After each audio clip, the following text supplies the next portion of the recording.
Shalom, shalom, Mishpachah. This is Yerd Yao checking in again. I just did a video.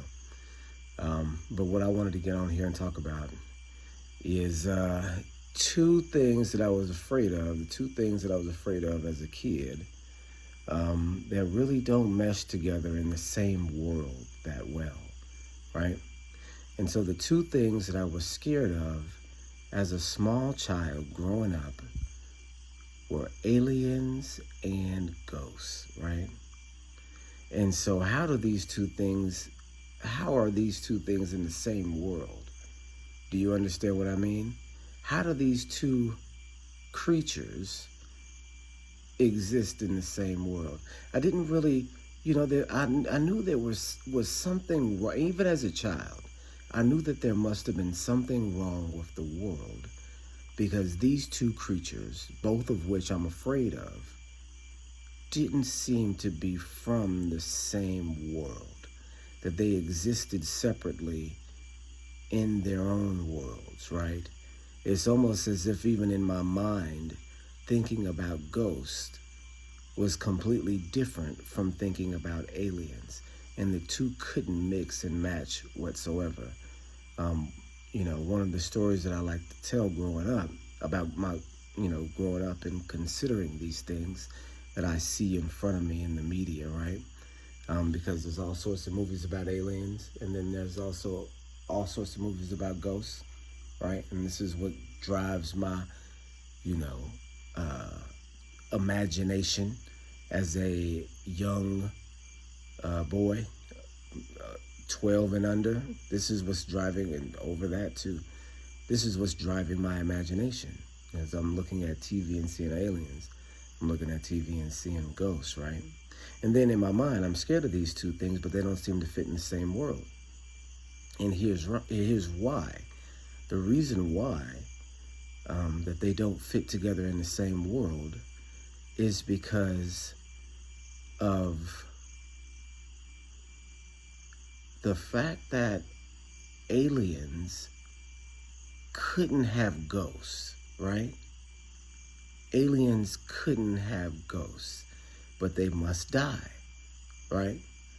So if an alien dies, where does its soul go? Do you see what I'm saying? Does it go to Earth heaven, or does it go to alien world heaven? What about Jesus, right? Did Jesus go to every planet and offer himself for the sins on every planet?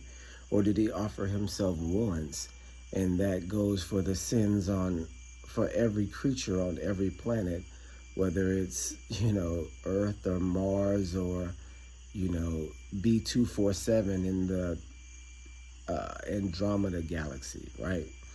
And it's just a made up, assignment. Of course, it's all made up because there's no galaxies. But so those two creatures didn't exist well for me in the same world, because it didn't seem feasible for aliens to have ghosts themselves, right? Then where do aliens haunt people on their ghost planet? On their alien planet? Are there ghosts of aliens on this planet? Do you see what I'm saying? How does spirituality work for an alien, right? It doesn't. It's just in these two worlds, one of them was false. And I recognized that because aliens couldn't have ghosts or couldn't have a God, then that means there's something wrong with this world, that they didn't fit together. And I knew that as a small boy. And that's why I was confused as a child and, afraid of both things. Little did I know that they were both the same thing. That's right. Aliens are ghosts, right? I have a whole video series chronicling the concept that people think is somehow out of this world. It's not. It's of this world, right? Aliens are ghosts. Aliens are demons. Aliens are those spirits that have always been around. It's just this time they're presenting themselves with a new narrative. And guess what? It's working. They have an entirely new, just made up matrix universe to come from, even though they come from Earth, right? If you guys read the book of Enoch, okay, so let's just discuss the creatures that are on the earth and the different styles of creature. We've already been over that there's two different, types of being that live on the earth. There are beings that are made out of flesh, like humans and animals and bats and stuff. I just saw a bat fly by. And then there's also spirits. And those spirits are not made out of flesh. They're made out of spirit, which is a substance which science can't identify because it's not a physical thing. It's a spiritual thing. So it's not made out of the same materials that flesh is made out of. It's made out of energetic materials, right? Like breath and energy. It's the way that the Bible describes it, right? Spirits are a flame of fire, right?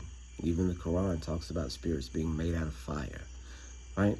And so we know that not only do spiritual beings exist, but there's also a hierarchy of spiritual beings, right?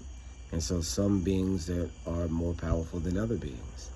And on the demonic side, on the satanic side, the wicked side, you have a hierarchy of spirits too, right? You have the devil, the dragon, which appears as a dragon. Sometimes it appears as other things in other instances, right? Even Satan can transform himself into an angel of light. And then you have the angels that were cast out of heaven with Satan, which is a lot because it's a third of the stars of heaven, right? It's a lot of angels, to be invisible, roaming the earth, looking for whom they may devour, right? That's a lot. Where are they? Well, we see them everywhere. And so not only that, you also have a third category of being, and this is the lowest category of being on, the dark side. Excuse my reference to an also satanic movie series, but on that other side, you also have demons. Now, what are demons, right? Demons, according to the book of Enoch, are the souls of giants that on the earth at one point in time, the angels came down and mated with women, and the women gave birth to creatures, all sorts of creatures, right? That they were, mixed animal and man. Some of them were giants and just, a whole race of monsters, right? And those monsters, when they died in battle or when they died, and then also when they died in the flood, because they also died, all of them died in the flood. The book of Enoch says that their spirits did not all get sent down into the pit, that the devil actually asked for 10% of those spirits to stay on earth as his minions to do what he pleases with, right? Because we know that, Yah has a plan for the devil too. The devil actually works as, a function of Yah, because Yah put him on this earth to really weed out the people that are not going to be strong enough in faith to resist, right? And so the strongest of people, the strongest and most faithful people will resist the devil, right?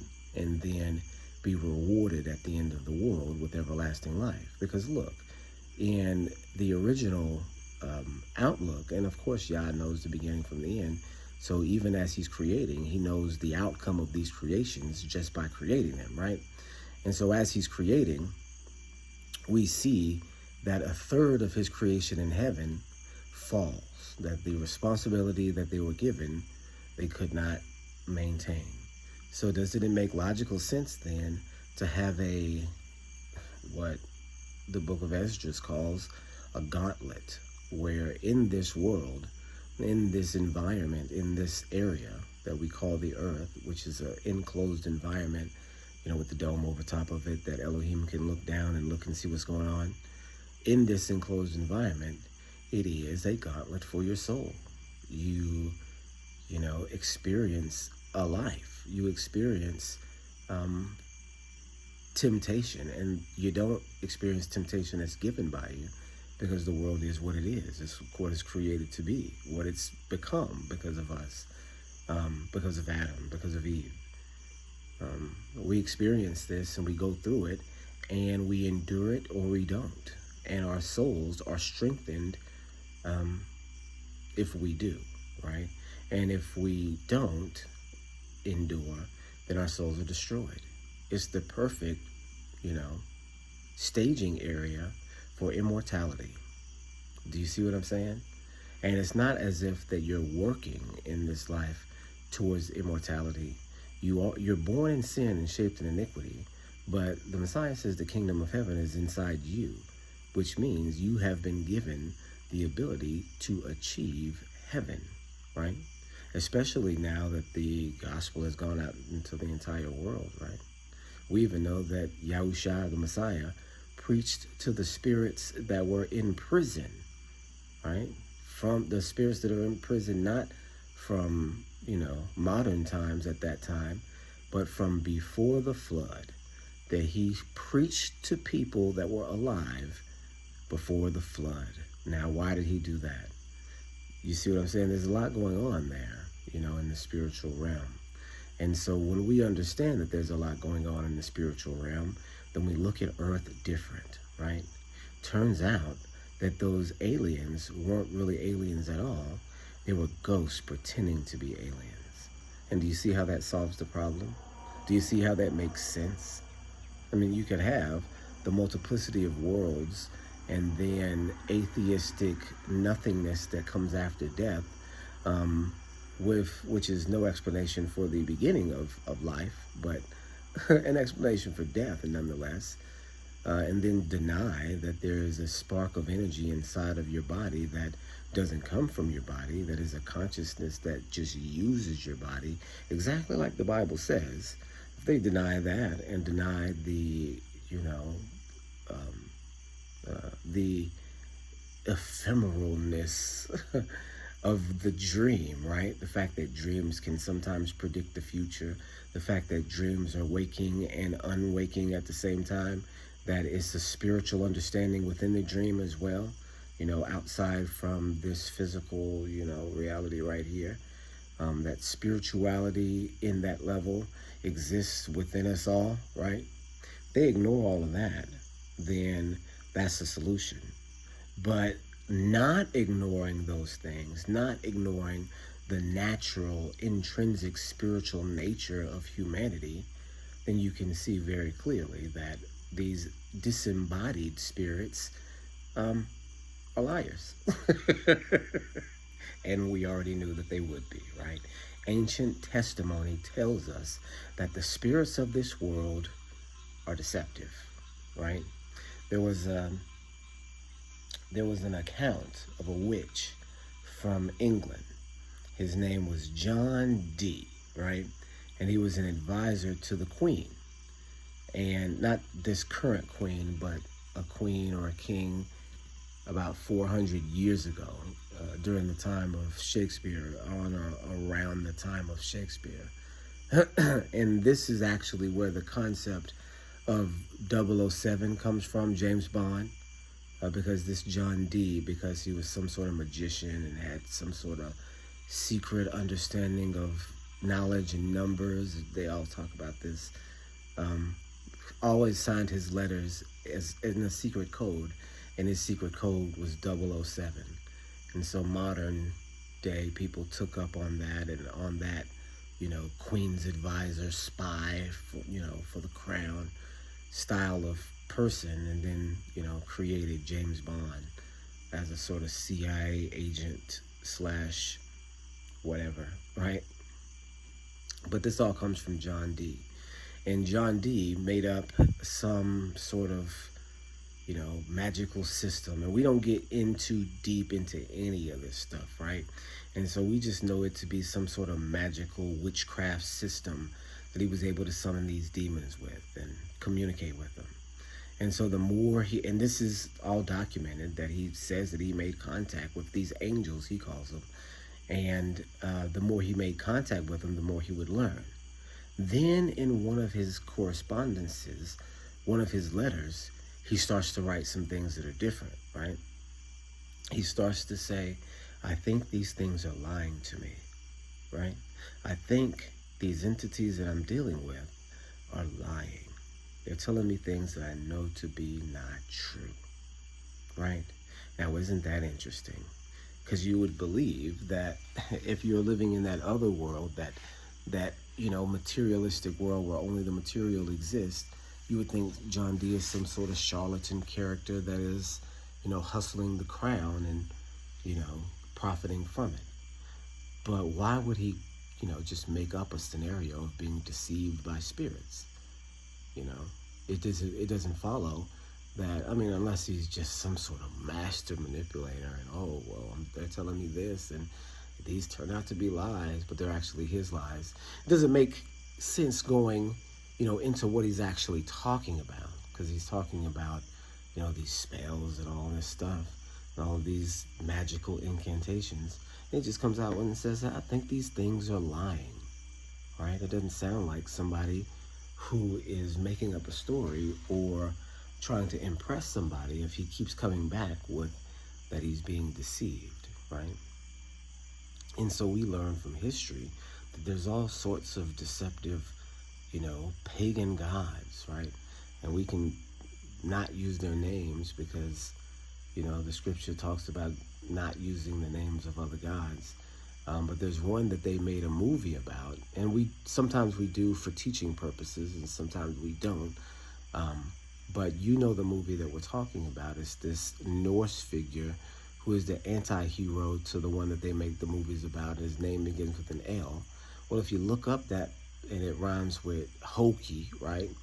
And so if you look up that creature, you'll find that he's the god, quote unquote, of mischief. Right, the god of deception, that supposedly in one of the Norse books, that he calls himself a forger of lies, right? Somebody who forges lies, forges them like you're in a doggone blacksmith shop creating the lie, right? And this is how the spirit is described. This is how this spirit is described. And if people are not aware that the Greek gods are the fallen angels and the demons of this world, read 1 Corinthians chapter 10. And it'll tell you, Paul will tell you, for the things that the Gentiles worship are devils and no God. And I would not have you sit at the table with devils, right? When he's describing where you should eat and what you should eat and who you should eat with in 1 Corinthians chapter 10. This would be very critical to the Corinthians because they need to know that these gods that their neighbors are worshiping aren't just idols and, idol no harm, idol harm. They're demons, right? They're demons who people have made these idols to create a physical form for that spiritual demon that they worship, right? That's what they are. Paul tells you squarely that the Gentiles worship demons, right? We understand that. So when we look at these, gods of the pagan world that are masters of deception, well, we expect that to be the case. And in every generation, since we can look at the ancient generations and know this is how they were, we should expect them in every generation to show up with a new lie, right? And it turns out that this new lie is that the earth is round. And not only that the earth is round, is that there were all sorts of other earths, and they're also round. And not only that, there's a potential for life on there. And not only that, there's the potential for that life to come and visit you and pour onto you the secrets of the world and the technology of the universe as a God, as a new God and a new religion, right? This is just this generation's form of ancient satanic worship, right? Almost as if the entire world is based on satanic understanding, one that eliminates heaven and replaces it with nothingness, right? Vast nothingness. And then maybe in that speck of vast nothingness, something falls from heaven and gives you information. Does that sound familiar? The alien that fell from heaven is who? That'd be the devil. He'd be the one that crash landed on earth, right? So the entire metaphor in itself is a picture of who these aliens actually are. Who these aliens actually are. And it solves the problem of aliens as having ghosts, because it presents aliens as ghosts, right? As lying ghosts. The lying ghost whose name is Alien. You see what I'm saying? Okay, guys. That's all I got. Shalom, shalom.